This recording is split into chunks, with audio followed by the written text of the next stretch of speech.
The Black Death caused the most devastating pandemic of bubonic plague in history. It resulted in the deaths of up to 200 million people throughout Eurasia in just a few years.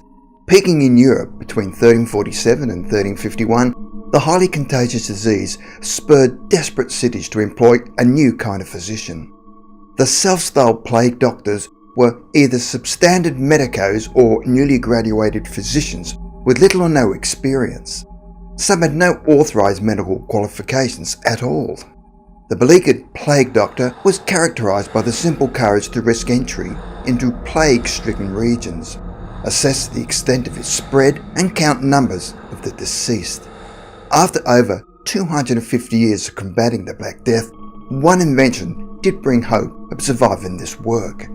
The 17th century attempt at a hazmat suit was created, but unfortunately proved to be not greatly effective.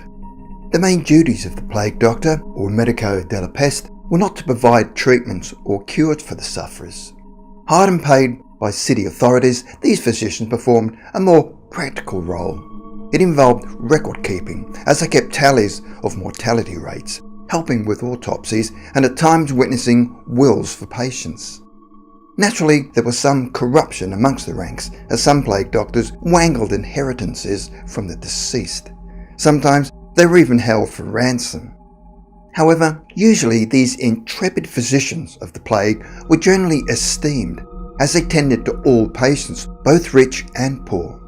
Although they did at times concoct their own treatments and potions, for which they charged their wealthier clients. Throughout the Middle Ages, the cause of the plague and how it spread was unknown. One early theory was that it was caused by the conjunction of 3 planets. By the 17th century, doctors were subscribing to the miasma theory, which held that infection spread through bad-smelling air.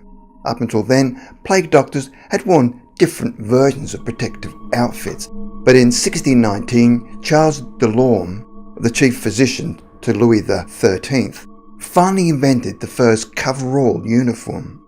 Delorme wrote of his outfit that the nose is half a foot long, shaped like a beak, filled with perfume. Under the coat, we wear boots made in Moroccan or goat leather and a short-sleeved blouse in smooth skin. The hat and gloves are also made of the same skin, with spectacles over the eyes. With the accepted belief that foul-smelling vapours could catch in the fibres of clothing and spread infection, Delorme designed a full-length costume comprising a waxed leather coat, leggings, boots and gloves for the purposes of repelling miasmas from head to toe. The outfit was then overlaid with suet, it's a solid white animal lard, to protect against bodily fluids. The plague doctor also wore a distinctive black hat to denote their occupation. An essential part of the uniform was also a long wooden stick, which the doctor used to communicate, examine patients, and occasionally defend himself against the more distressed and belligerent ones. Some sufferers even begged the plague doctor to beat them as atonement, believing the plague to be sent as a punishment from God. The uniform also included a freakish-looking mask with a beak-like snout, into which fragrant herbs and spices like camphor, mint, cloves and myrrh had been packed. This was also thought to combat miasma, with some herbs even being set alight, so that the smoke could further safeguard the plague doctor. To add to their grotesque appearance, the doctors also wore round glass goggles and a hood attached by tight leather bands. Despite its seeming impermeability, the suit had a major design fault of the air holes inserted into the beak. These unfortunately resulted in many of the doctors contracting the disease and meeting their end. In fact, most plague doctors had a very shortened lifespan, and those who survived had lonely and thankless existences in perpetual quarantine. The suit's inventor, Delorme, was however fortunate in attaining an impressive 96 years. Plague doctors were really feeling their way in the dark, as so little was known about the nature of bubonic plague. Autopsies tended to yield no information, and doctors were confronted only by the horrifying symptoms without any in-depth knowledge of the disease.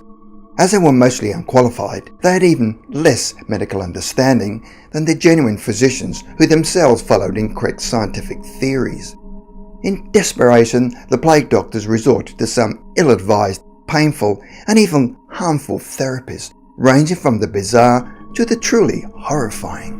The disease started with the emergence of cysts called buboes, which could grow to the size of an apple, forming on the neck, armpits and groin of the patient. One treatment involved covering the pus-filled cysts with human feces, which probably spread further infection. The doctors would also try bloodletting and lancing the buboes to drain the pus. The most painful procedure must surely have been pouring mercury over the ill person and placing them inside an oven. Unsurprisingly, these practices often caused further spread of infection through exposing blisters and creating festering burn wounds, accelerating a horrific demise for the patient. We now know that the bubonic and associated pneumonic plagues were caused by the bacteria Yersinia pestis, which was carried by rats and their fleas, and proliferated in town environments. The plague spread in surges, and its last urban outbreak in the United States occurred in Los Angeles in 1924. Science has since found a cure through common antibiotics.